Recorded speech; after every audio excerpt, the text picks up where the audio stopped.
Pessoal, bom dia, tudo bem? Sabadão. Vou começar hoje a segunda aula da disciplina Fundamentos Naturais da Geografia, tá ok? Seguindo o plano lá, vocês têm o plano? Nessa aula, então, nós vamos tratar... Eu vou compartilhar aqui com vocês a estrutura da aula, tá? Compartilhar. Tá indo bem. Aqui. Opa, tá aqui. Tudo bem? Aqui, tira esse comentário daqui, aqui. Tá? Vocês estão vendo aí? Estão me vendo? Muito bem. Nós vamos começar com algumas definições de geografia para ver como a natureza está sempre presente nessas definições. Certo? Depois eu vou fazer uma devolutiva das definições de natureza que vocês me mandaram. Mas, na verdade, eu já corrigi, só falta escanear e mandar de volta para os seus e-mails, mas eu vou fazer alguns comentários. Talvez não nessa ordem, talvez eu deixe para o final.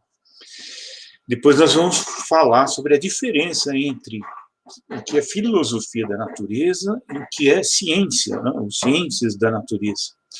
E onde é que a geografia se encaixa aí? Para vocês entenderem melhor a dificuldade que vocês tiveram em achar a definição de natureza em geografia, mas eu vou falar disso depois. Nós tiramos, então, uma conclusão parcial, e depois eu vou dar um exemplo de o que é uma análise geográfica dentro das ciências da natureza, uma análise geográfica empiriológica. Eu coloquei a Aziza Absaber aí, porque eu ia colocar como exemplo um domínio morfoclimático e fitogeográfico, mas eu vou deixar esse exemplo para a aula lá do Aziz, que tem uma aula só sobre Aziz, e vou talvez usar um outro exemplo, tá? Muito bem. Olha, a primeira definição é essa. Geography is the study of the surface of the earth. It involves the phenomena and processes of the earth, natural and human environments. Esse and, eu que grifei, tá? O ambiente natural e humano, né? E paisagens na escala global e local, etc. Tá? A sua divisão básica é entre geografia física, o que é indubitavelmente, inambiguously, sem ambiguidade, né? A ciência e a análise das características físicas da Terra, da superfície da Terra, e geografia humana, né, que foca a ocupação nessa área. Bom, essa é a primeira. Está lá no... Aí, está aí a... Não, eu acho que é no... Depois eu vou mostrar para vocês as fontes. Ah, não. As fontes estão aqui, são essas mesmas. Tá? Tá. Próximo. O objetivo da geografia é nada menos do que entender a vasta interação, sistema interativo, compreendendo toda a humanidade e o ambiente natural. Então, and humanity and natural environment again. Tá? Tá aqui a fonte. E todas essas fontes estão lá naquele livro, essas citações estão lá naquele livro lá, Geography, A Very Short Introduction, que está na bibliografia de vocês.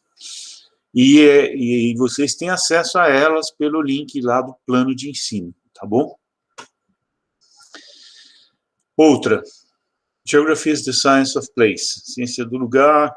Its vision is grand, its view is panoramic, it sweeps the surface of the earth, charting its organic and cultural domains.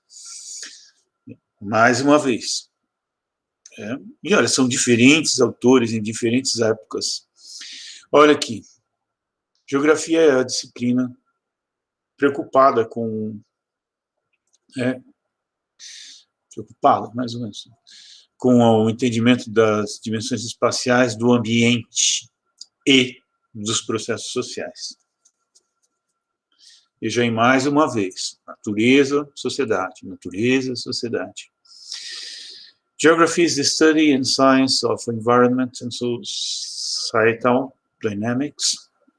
Então, dinâmicas sociais e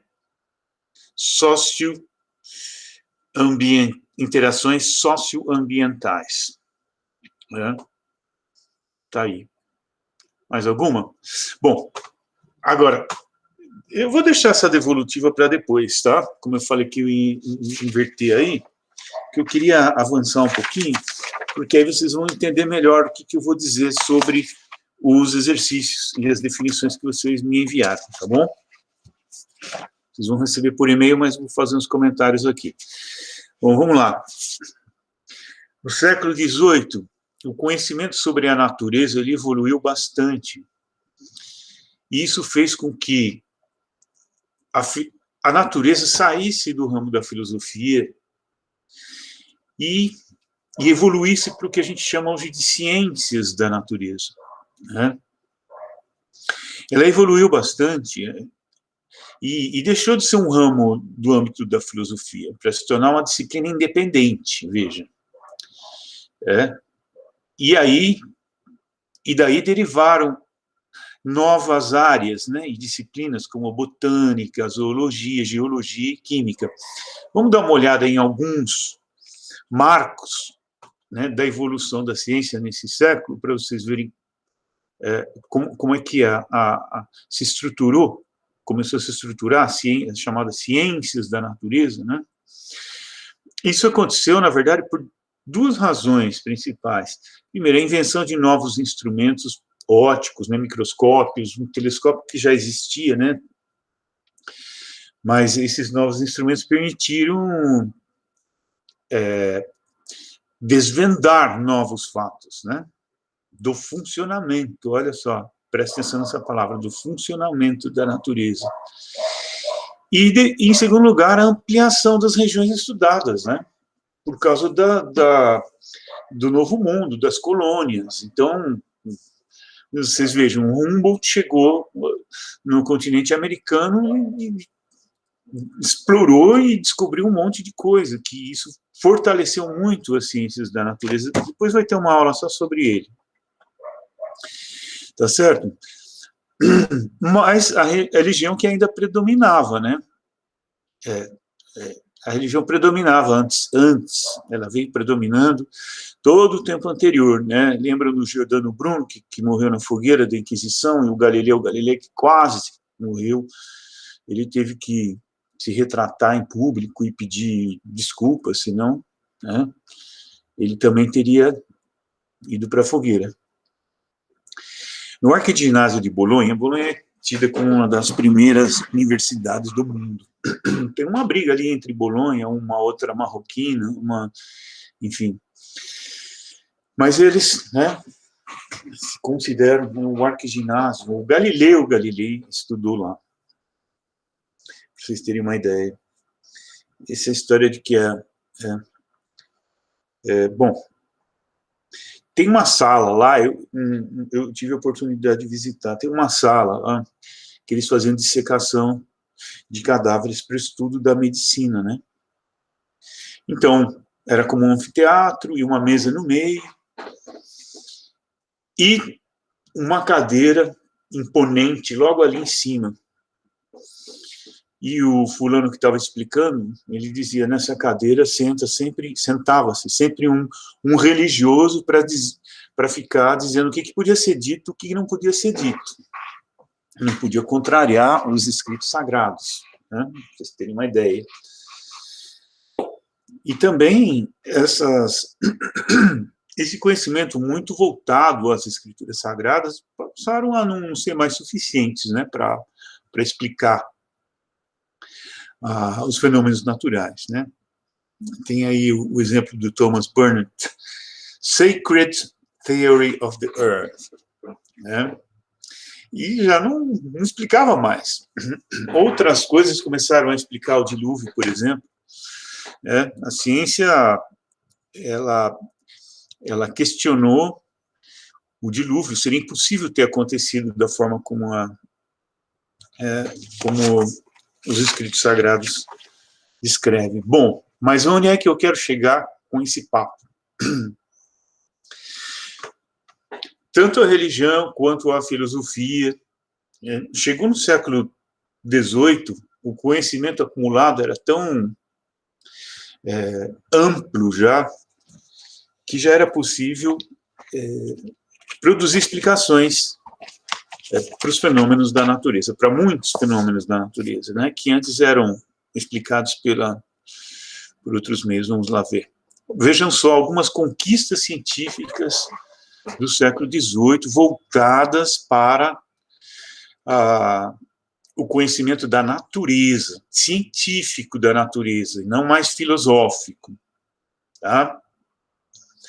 O James Hutton, que é considerado o pai da geologia, escreveu a Máquina Mundi, né, e tentou descrever como que funciona a crosta terrestre, etc. Esse Lázaro Moro, olha, tem Moro que é legal, né? Esse aí foi bacana. Putz, está gravando.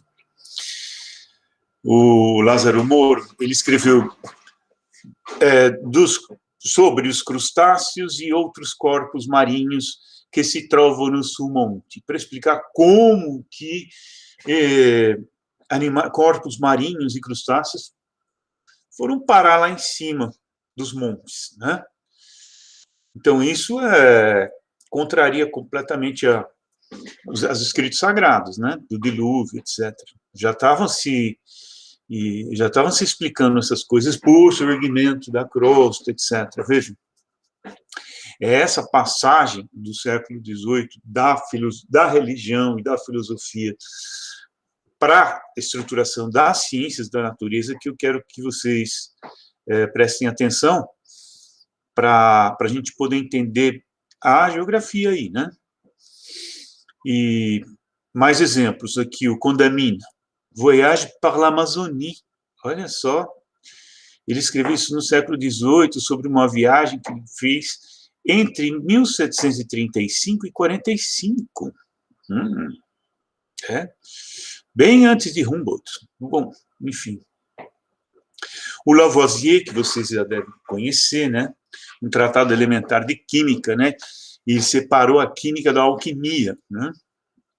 Que na origem, alquimia, na origem do termo, né, árabe, seria a mesma coisa. Isso aqui, ela tinha um outro significado, a alquimia, né?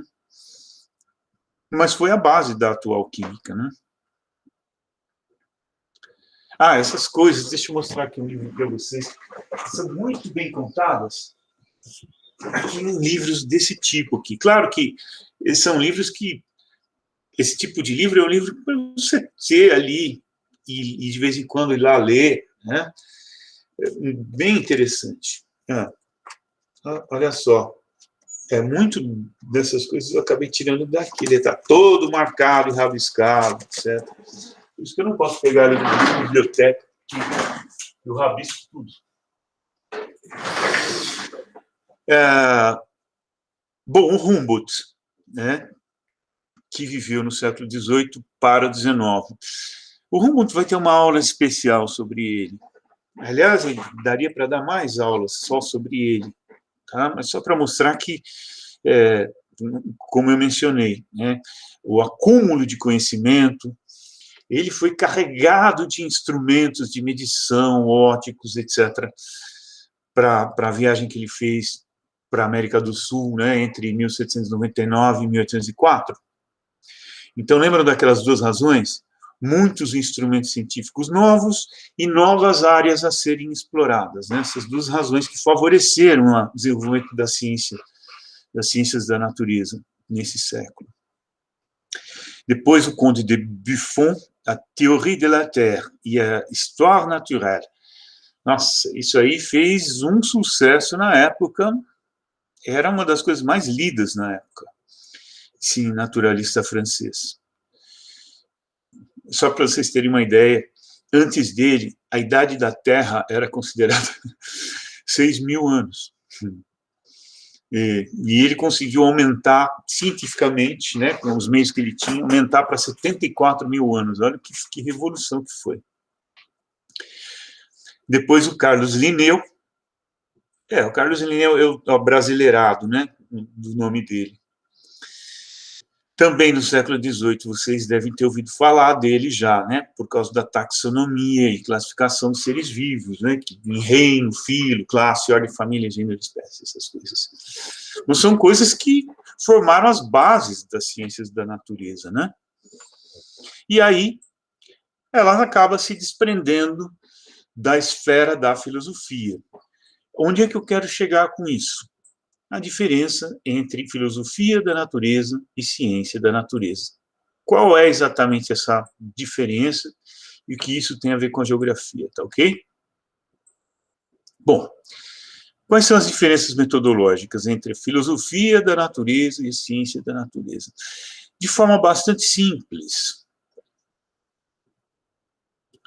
A filosofia da natureza, ela faz uso de uma análise que a gente chama de análise ontológica do ser, do ente, né? Então, ela busca a essência do ser enquanto ser, sem fragmentá-lo, né? A pergunta aí da filosofia da natureza é o que é a natureza? Tá certo? Isso é uma questão filosófica, e não exatamente geográfica. É mais filosófica, porque a questão geográfica, dá uma olhada do outro lado, é muito mais como funciona a natureza, certo? Não é uma análise ontológica, é uma análise empiriológica. Eu estou usando a terminologia do Jacques Maritain. Jacques Maritain, este filósofo francês aqui da primeira metade do século XX, e que é publicado e republicado até hoje. Tá? Eu estou usando a terminologia dele, empiriológica, nas ciências empiriológicas, factuais também, mas empiriológica no caso dele. Então, a ciência da natureza, ela busca a compreensão do ser, do fato, por meio dos sentidos, fragmentando, né? A análise é fragmentação, a gente já vai ver isso. Através do quê? Da observação, da mensuração, da classificação, comparação, ou seja, é bastante racional, analítica. E a pergunta das ciências da natureza deixa de ser o que é natureza, que eu pedi para vocês uma definição de natureza, por isso que vocês tiveram dificuldade.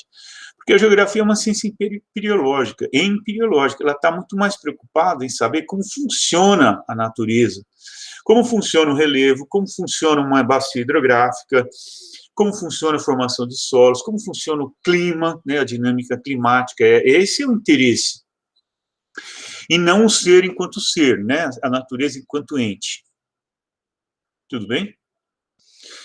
Passos da análise empiriológica. Você tem, primeiro, uma análise de uma ciência empiriológica que são todas as ciências que não são as ciências formais, como, por exemplo, na matemática, a lógica formal, você não, quando você fala que A é igual a A, você não precisa buscar, na realidade, um A e encontrar um outro A para saber se eles são iguais.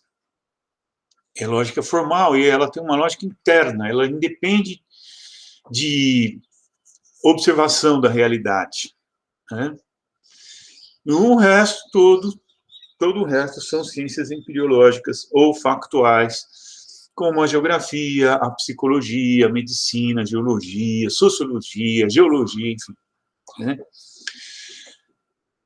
E como procedimento, mais tarde, quando a gente for ter disciplinas como teoria e método, ou mesmo iniciação 2, a gente vê isso com mais detalhes, tá? Mas, assim, brevemente, você tem basicamente 3 passos. Você tem um contato com o ser, né, como um todo analítico. Por exemplo, uma paisagem. Você tem um contato com aquela paisagem. Qual o próximo passo? Você vai tentar decompor aquela paisagem em partes constituintes. Bom, nessa paisagem tem vegetação, tem clima, tem relevo, para ver como que como esses componentes se interagem dentro de um conjunto dinâmico, né? E vocês vão ver isso muito aqui na geografia. Inclusive, talvez na próxima aula já a gente vai fazer uns treinos de análise empiriológica, né, de paisagens. A análise geográfica, né, a gente vai definir isso depois. E o terceiro passo é a recomposição do todo, né, relacionando as suas partes, para compreender como é que aquilo funciona, como é que essa paisagem funciona. Ela funciona pela interação entre os componentes que eu dividi, no segundo passo, para ver como é que tentar perceber como é que o clima influencia no relevo, ou o relevo influencia no clima. Foi isso que o Humboldt fez. Ele começou a perceber que, à medida que a altitude, né, dos Andes, o clima ia variando, a vegetação ia variando, então começou a estabelecer relações entre relevo, clima, vegetação, etc., para entender como funciona. Vocês entenderam? Como se desprende da questão filosófica do que é a natureza? Não que você não possa questionar isso, né? Mas não é a questão central da geografia. A questão central da geografia é como as coisas funcionam, inclusive como funciona a sociedade, como funciona a natureza, né? Bom, conclusão parcial. A geografia é uma ciência empiriológica factual que lida com fatos, assim como todas as outras ciências não formais. Tá? Então, por exemplo, se você pegar, eu vou fazer uma análise geográfica do aquífero Guarani. Você, sabendo que a paisagem geográfica tem componentes climáticos, geológicos, geomorfológicos, hidrográficos, etc., você vai explicar qualquer fato dentro desse conjunto. Vocês entendem? Eu só posso entender um fato dentro de um contexto, e não isoladamente. Então, aquele aquífero, ele se explica por fatores tectônicos.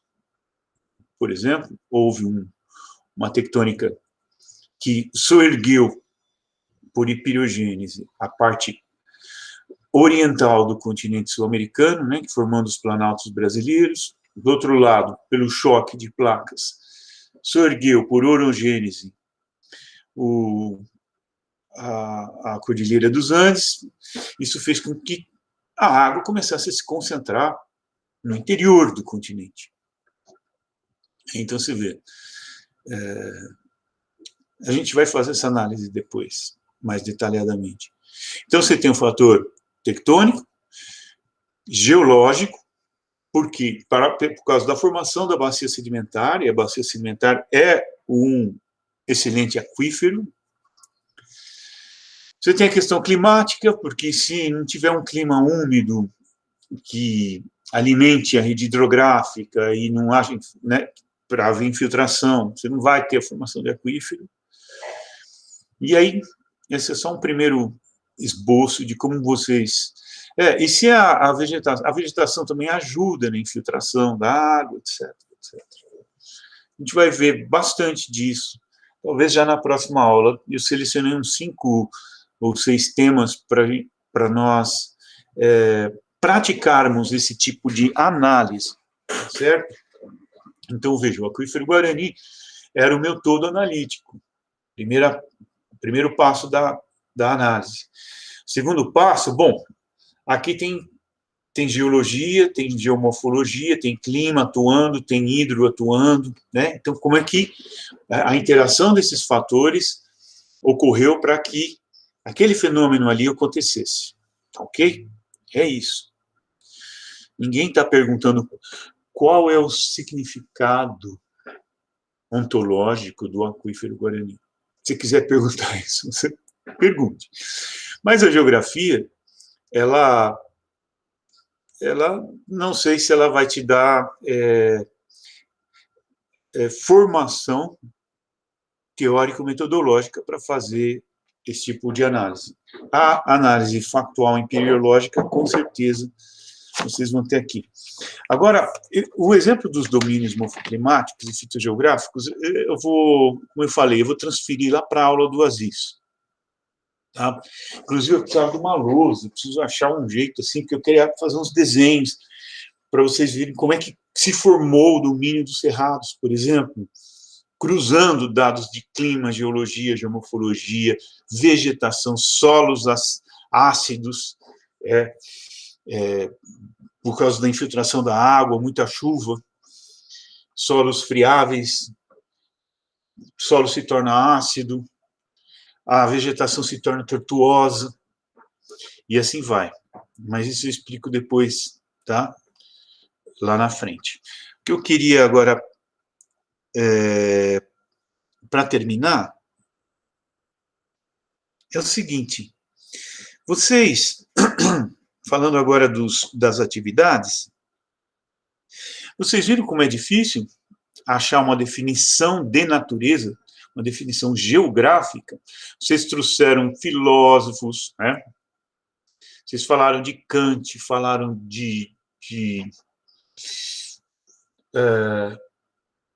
até do Whitehead. Nossa, eu me surpreendi, porque é um livrinho difícil que eu nem uso.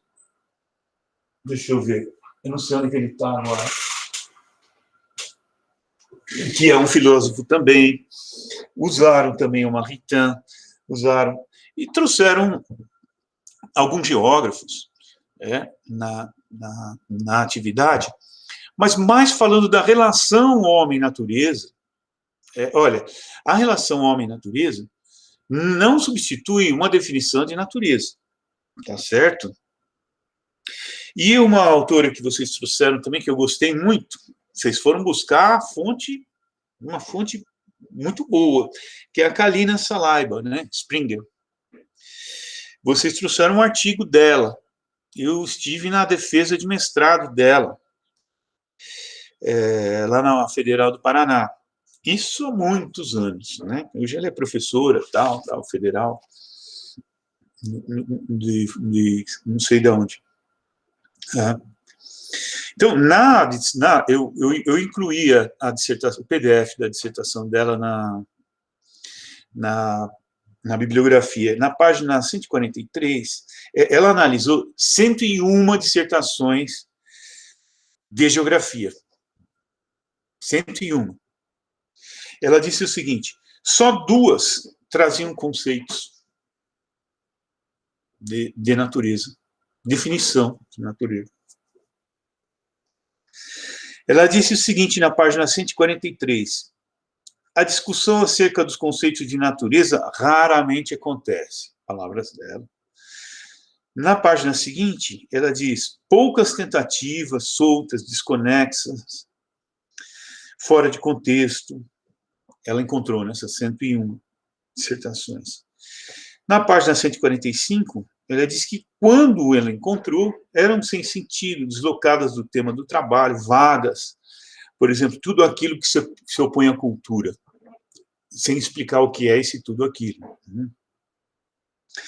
E, finalmente, na página 178, que é a conclusão, ela diz que ficou evidente a falta de preocupação para com o conceito de natureza. Lógico. Nós não precisamos de definir o que é natureza. Quem precisa definir o que é natureza são os filósofos. A gente precisa entender como a natureza funciona. Não é, então, não é porque todos aqueles 101 geógrafos negligenciaram, porque estão mais preocupados em mostrar como aqueles fatos que eles estavam estudando funcionam. Vocês entendem? Pela análise empiriológica. E também nos escritos de vocês tinha bastante texto e, às vezes, sem nenhuma definição. Né? Então, eu quero falar o seguinte. Qual é a diferença entre conceito e definição? Vocês sabem? O conceito está no nível da ideia. de uma noção compartilhada, certo? A definição, ela materializa o conceito pela escrita.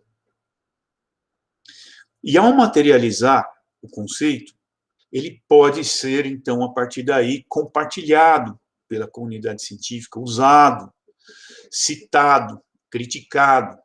Por isso que quando vocês forem fazer suas iniciações, os seus orientadores vão dizer assim, base conceitual. Você fala, a natureza é isso, da onde você tirou isso? Ele quer saber, tem que estar escrito em algum lugar, em ciência. Eu não posso, eu tenho a minha ideia de paisagem, você tem a sua, o fulano tem a dele. Não, não é assim que funciona aqui. Então, a definição, ela diz onde estão os fins, quer dizer,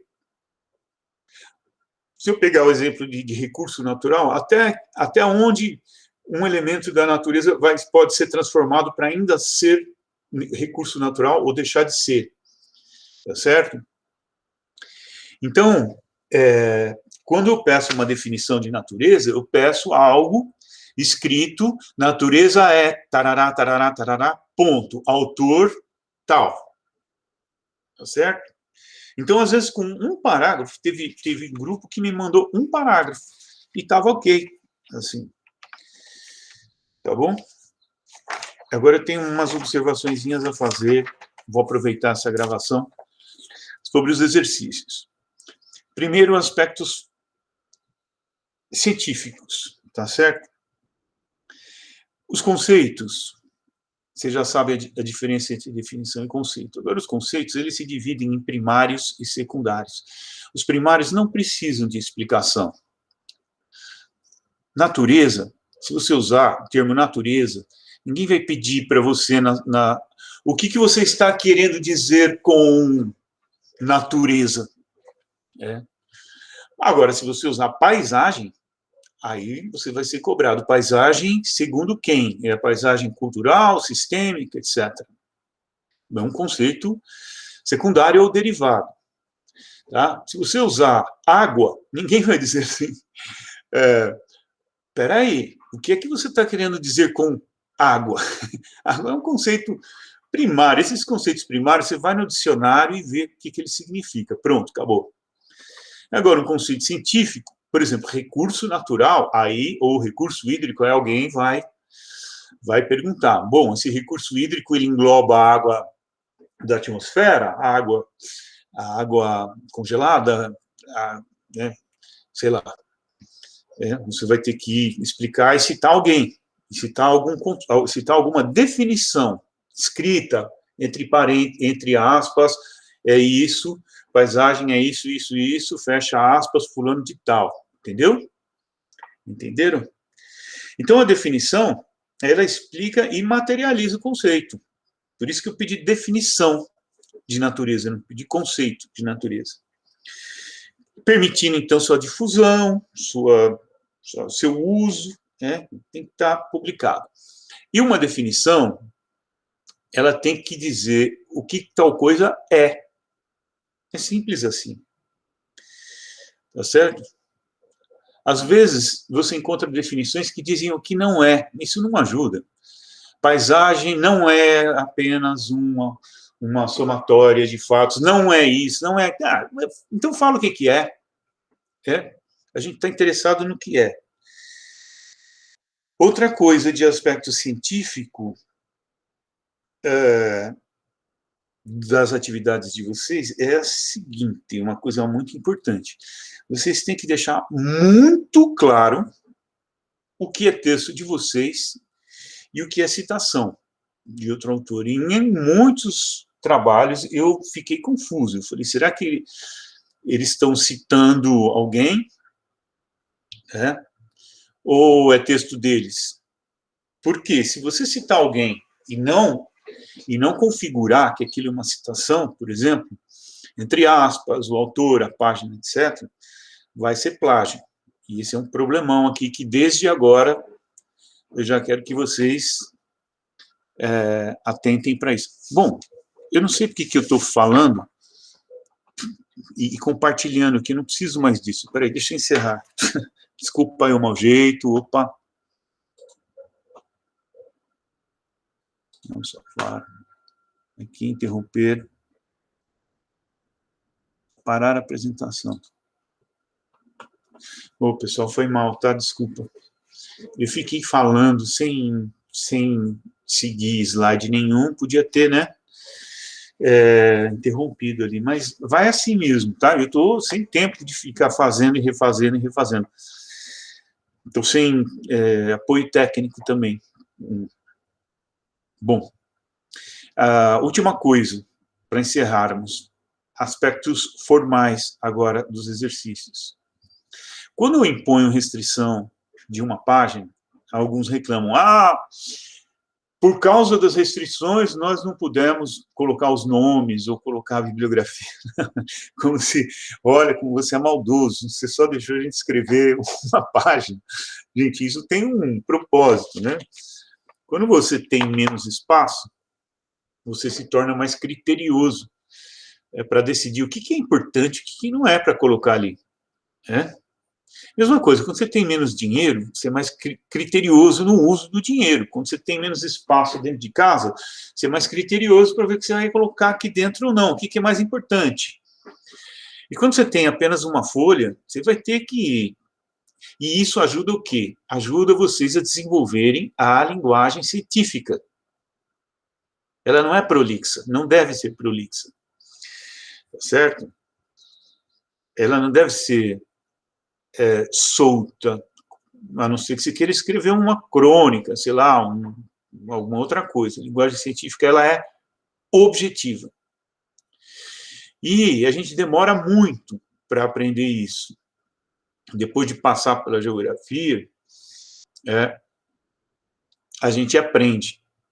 Mas ainda, mesmo depois, a gente ainda está aprendendo. Tá? Eu me lembro que eu estava num estágio lá em Cambridge, e aí eu dei um texto meu para um partner lá, né, que era, você tem que sempre ter um partner do outro lado, professor Richard Matthews, não, Keith Richards, não é o guitarrista do Rolling Stones, não. Aliás, deixa eu ver se eu tenho um livro dele aqui. Aqui, ó, escrevi esse livro aqui, Rivers, tá vendo? Ele era o que me acolheu lá. Aí eu falei, pô, agora eu, né, estou com a escrita científica, mandei o texto para ele, e aí veio o texto assim, Luiz, is this necessary? Luiz, is this necessary? Aí ele fazia uma chave assim, isso é necessário? Isso é necessário? Aí eu falei, putz, se eu tirar isso não vai fazer diferença nenhuma no meu texto.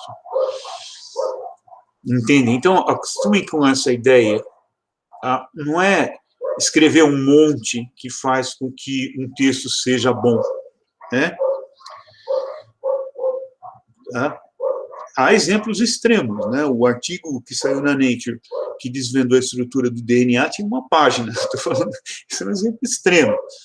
Tá certo? Mas eu senti que vocês se preocuparam em escrever bastante, assim, gostei, vocês foram lá na literatura, tá? Mas tiveram dificuldade em colocar em uma página.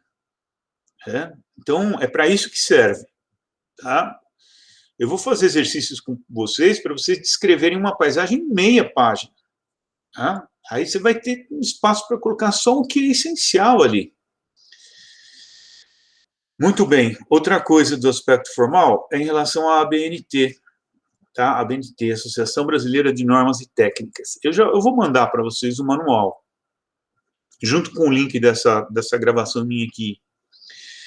Tá? Se você for citar um outro autor, então tem que citar corretamente. Uma citação tem que ter o número da página daquela obra, daquele autor. Qual o número da página? Se eu quiser ver se essa citação está correta ou não, ou conferir, qual é a página que eu vou. Se ela tiver mais do que 3 linhas, ela tem que ser destacada do texto, tem que ter um espaço, aí coloca ela em letra menor, recuada 4 centímetros, depois espaço depois dela para o texto principal de novo. Se for até 3 linhas, não precisa, ela pode ser entre aspas no meio do texto, entende? Começa a acostumar com isso desde já. Já pega o manual do ABNT que eu vou dar para vocês, que está no site da biblioteca, Florestan Fernandes, mas já vou facilitar, vou mandar um PDF. E já vai se acostumando com isso, porque é uma coisa que vai ser cobrada. Tá? Outra coisa, a questão de formatação em geral, que parece frescura e chatice, né? Ela é muito importante. Né? A gente não tem essa liberdade assim de escrever do jeito que a gente quer. Né? Quanto eu quiser, do jeito que eu quiser. A não ser que você esteja lá na literatura, em algum outro lugar. Porque se você for mandar um resumo para um congresso, para participar de um congresso, eles vão dizer até tantas palavras, letra tamanho tal, espaçamento X, não sei o quê, não sei o quê. Se você mandar diferente, volta. Se você for pedir uma bolsa para a FAPESP e inserir documentos ou coisas fora do padrão, fora do tamanho ali que eles pedem no site, vai voltar. Tá certo? Então, vão se acostumando com esses aspectos formais, porque vocês vão usar para sempre nas suas vidas acadêmicas, tá? Última coisa. Trabalhar em equipe é uma das habilidades e competências previstas no projeto pedagógico do curso de Geografia. Então, eu vou querer trabalhos... Eu aceitei alguns individuais, muitos, eu não consegui falar com ninguém. Pô, vocês têm um grupo aí de WhatsApp que vocês se comunicam. Várias pessoas falaram que estavam sem grupo. Se elas se comunicassem, elas se juntavam, né? Então, eu vou fazer questão, a partir da segunda atividade, que elas sejam feitas em grupo, porque é uma habilidade que tem que ser desenvolvida, tá, no decorrer do curso de vocês, tá? E, última coisa, para facilitar, vocês da turma de Fundamentos Naturais de Geografia, colocar FNG, como eu disse, atividade 2, fulano, D, de diurno, cicrano, eventualmente, se ele for do noturno, N, de noturno. Sabe por quê? Para eu lançar nas listas aqui, aí eu procuro, não está aqui, então está na outra. Isso agiliza aqui para mim, facilita para mim. Não tem problema que vocês se misturem, quem é de diurno, quem é de noturno, não tem problema, mas bota um D, um N na frente do nome, tá? E quando forem enviar por e-mail a atividade, se vocês colocarem em cópia todos os membros do grupo, quando eu devolver, já vai para todos os membros do grupo, tá bom? Isso facilita também. Bom, pessoal, é isso. O recado básico era esse. Para vocês começarem a entender como que as ciências da natureza se desenvolveram e se desprenderam da religião e depois também da filosofia da natureza. Qual é a diferença entre... Uma boa pergunta. Qual é a diferença entre a filosofia da natureza e as ciências da natureza? Né? O que configura uma análise empiriológica? Quais são os 3 passos da análise geográfica? Claro que esse é o ponto básico, depois a gente vai falar mais sobre análise geográfica, tá bom? Dá um exemplo, a gente vai treinar isso. Tá? Então, eram esses os recados principais da aula 2, dessa disciplina, tá ok? É isso aí. Um abraço, bom fim de semana.